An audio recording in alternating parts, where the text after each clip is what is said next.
सभी बाहर से पधारे हुए बच्चे लोग अतिथिगण विराजे। आप लोगों के लिए यहाँ पर यह समारोह किया जा रहा है। लाभार्थी को नमन। सम्मानित मंच, भिंडर नगर से पधारे हुए नागरिक बंधुओं एवं मेरे छोटे बड़े प्यारे भाई और बहनों, आप सभी को मेरी ओर से 26 जनवरी गणतंत्र दिवस की बहुत बहुत शुभकामनाएं। मैं आपके बीच एक कविता लेकर उपस्थित हूँ जिसका शीर्षक है सैनिक की चिट्ठी।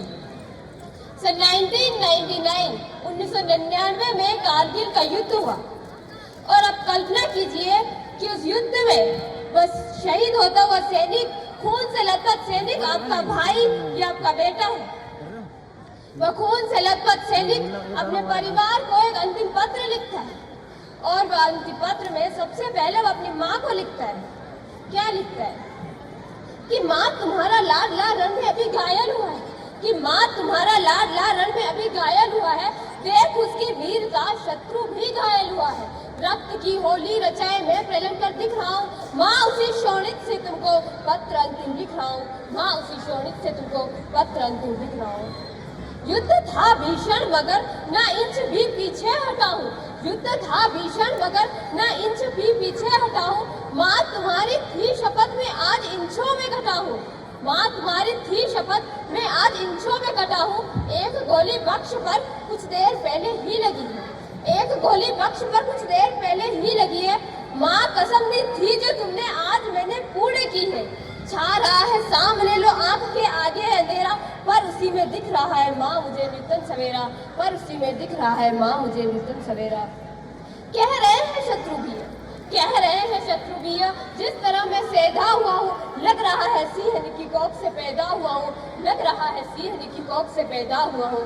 ये न समझो माँ, ये न समझो माँ कि मैं चीर नींद लेने जा रहा हूँ। मैं तुम्हारी कोख से फिर जन्म लेने आ रहा हूँ। मैं तुम्हारी कोख से फिर जन्म लेने आ रहा हूँ। आगे की कुछ पंक्तियाँ वो अपने पिता को लिखता है। मैं सोचती हूँ कि वो पिता बहुत ही सौभाग्यशाली होते हैं जिनके अर्थी को उनके बेटे कंधा देते हैं। लेकिन हमारे देश के इतिहास में ऐसा पहली बार हुआ है जब जवान बेटों की अर्थी को उनके पिता और दादाओं ने कंधे दिए। कैसा लगा होगा उस पिता को जब उसके कंधे पर उसके जवान बेटे की अर्थी का भार आया होगा।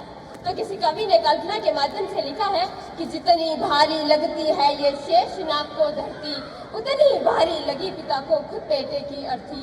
उतनी भारी लगी पिता को खुद बेटे की अर्थी। आगे वक्त सैनिक अपने पिता को लिखता है कि मैं तुम्हें बचपन में पहले ही बहुत दुख दे चुका हूँ और कंधों पर खड़ा हो आसमां सर ले चुका हूँ। तुम सदा कहते न थे कि तुम सदा कहते न थे ये ऋण तुझे भरना पड़ेगा। एक दिन कंधे पे मुझको ले तुझे चलना पड़ेगा। पर पिता में भार अपना, पर पिता में भार अपना तनिक हल्का कर न पाया। तुम मुझे करना क्षमा मैं पितृ ऋण को भर न पाया। तुम मुझे करना क्षमा मैं पितृ ऋण को भर न पाया। ओह पिता का प्रश्न आज भी खा रहा है। ओह पिता का प्रश्न आज भी खा रहा है। आज भी ये सुख तुम्हारे कंधों पर ही जा रहा है। आज भी ये सुख तुम्हारे कंधों पर ही जा रहा है। जब एक गोली उसके भुजा पर आके लगती है तो उसे अपने भाई की याद आती है और वो अपने भाई को लिखता है कि सुन अनुज रणवीर, कि सुन अनुज रणवीर, गोली वहां में जब आ समाई, ओह मेरी माही बुझा उस वक्त तेरी याद आई। ओह मेरी माही बुझा उस वक्त तेरी याद आई। बचपन में खिलाया होता है कि मैं तुम्हें बाहों से आकाश दे सकता नहीं हूँ, लौट कर भी आऊंगा विश्वास दे सकता नहीं हूँ। पर अनुज विश्वास रखना, पर अनुज विश्वास रखना, मैं नहीं थक कर पड़ूंगा। तुम भरोसा पूर्ण रखना, सांस अंतिम तक लड़ूंगा। तुम भरोसा पूर्ण रखना, सांस अंतिम तक लड़ूंगा। वह सैनिक उन्हें जिम्मेदारी सौंपता है कि अब तुम्ही को सौंपता हूँ बस बहन का ध्यान रखना। अब तुम्ही को सौंपता हूँ बस बहन का ध्यान रखना। जब भी पड़े उसको जरूरत वक्त पर सम्मान करना और उससे कहना कि रक्षा पर्व जब भी आएगा भाई अंबर में नजर आशीष देता आएगा। भाई अंबर में नजर आशीष देता आएगा। मेरी कविता की अंतिम पंक्तियां हैं जो कि वो अपनी पत्नी को लिखता है। मैं हमारी मान्यता है कि रिश्ते की सारी डोर चिता की राख के साथ जल जाती होगी, टूट जाती होगी, लेकिन 7 फेरे लेने के बाद पत्नी की 7 जन्मों की यात्रा तय हो जाती है। ऐसी हमारे हिंदुस्तान की मान्यता है।